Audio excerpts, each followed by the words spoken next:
नमस्कार, मैं सीआर और आप देख रहे हैं आपका अपना यूट्यूब चैनल देश और दुनिया। तो आज एक बार फिर लेकर के आया हूँ आपके सामने विश्वकर्मा महापुराण का 7वां भाग। तो आज इसमें और जानेंगे क्या नया मिलता है।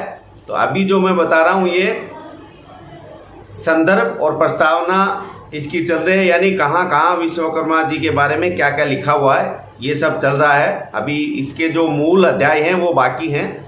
तो ये इसलिए कि ताकि पूरी जानकारी है वो आप लोगों को मिल सके कि कहाँ कहाँ और भी क्या क्या लिखा गया है। तो चलिए अभी ये शुरू करते हैं।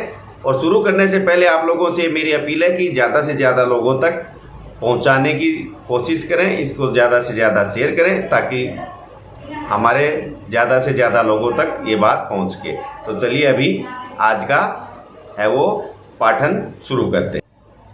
तदा सदा भवतः सिद्धि कल्पवृक्ष समुद्रवा देवापि मेरुमाच्छना दुर्गदानवशक्या ततो ब्रह्मा समादाय विश्वकर्मा महामति ग्रहाणि चक्रीरे तासु प्रजासु सुखेतवे जल सीता तदा दिना प्रतिघाताय चक्रीरे येथा प्रतिर्वेथा योगम नेकेतानि पृथकै पृथकै।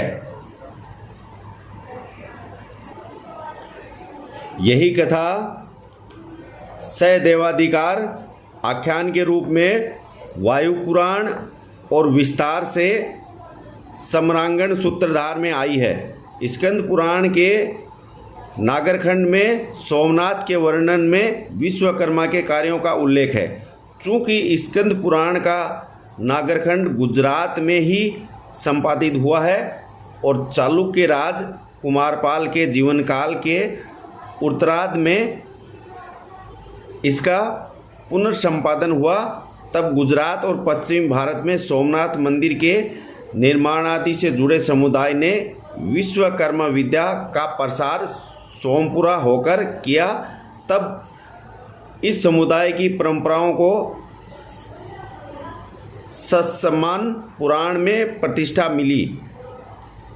हालांकि इस पुराण में अन्य स्थलों पर कुछ भिन्नता भी मिलती है, लेकिन इस पुराण में विश्वकर्मा संबंधी सर्वाधिक विवरण मिलता है, क्योंकि इस पुराण काल में सर्वाधिक स्थापत्य कार्य हुए और विश्वकर्म समुदाय की पश्चिम से लेकर उत्तर और दक्षिण तक विशेष पूछ रही। स्कंद पुराण में कई स्थल पर इस प्रसंग में परीक्षण योग्य हैं।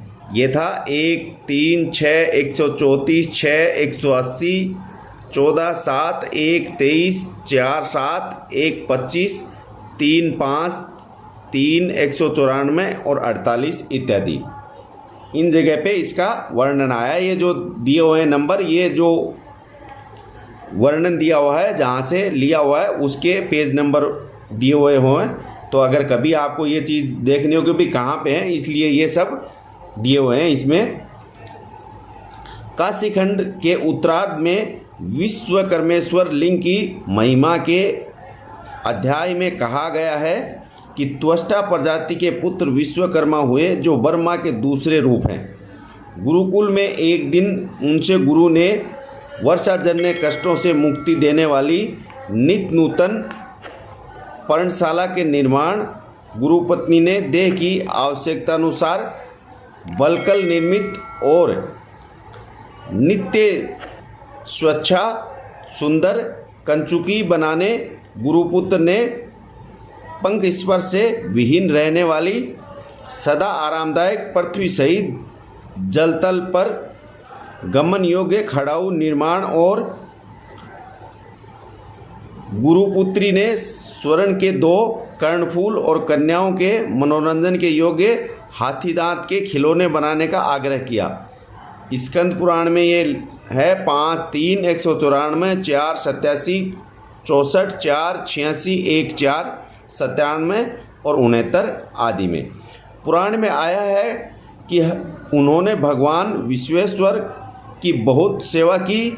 उन्हीं की कृपा से विश्वकर्मा को धातु, काष्ठ, पत्थर, मणि, रत्न, फूल, वस्त्र, कपूर आदि सुगंधित पदार्थ, जल, कंदमूल, फल, द्रव्य और वल्कल आदि से वस्तुओं के निर्माण की कला की प्राप्ति हुई। मंदिर निर्माण की कला, श्रृंगार, आभूषण, रसोई के संस्कार, सभी प्रकार के शिल्पकर्म, नृत्य, गीत, वाद्य संबंधी वस्तुएं बनाने की विद्या सुलभ हुई और आशीर्वाद मिला कि वे शिल्प निर्माण की कला में दूसरे बर्मा समझे जाएंगे। ये गौर करने वाली बात है। अनेक प्रकार की यंत्र, भांति भांति प्रकार के आयुष, जलाशय, उत्तम दुर्ग, इंद्रजाल सहित सब कर्मों में कुशलता, सब बुद्धियों की श्रेष्ठता और सब मनोवर्तियों का ज्ञान होने से वह विश्व में अखिल कर्मों के ज्ञाता होकर विश्वकर्मा नामधारक हुए। वाल्मीकि रामायण में विश्वकर्मा द्वारा राक्षसों के लिए लंका की राजधानी बनाने, उत्तरकांड 2:26, मुनि अगस्त्य के लिए महल बनाने, किष्किंधाकांड 41-65, सूर्य तैत्रेय 42-44 और कुबेर तैत्रेय 43-21 के लिए यह उचित स्थल के निर्माण का वर्णन मिलता है। बर्मा के लिए प्रसिद्ध पुष्पक नामक विमान का निर्माण विश्वकर्मा की ही देन है। सुंदरकांड 9:11।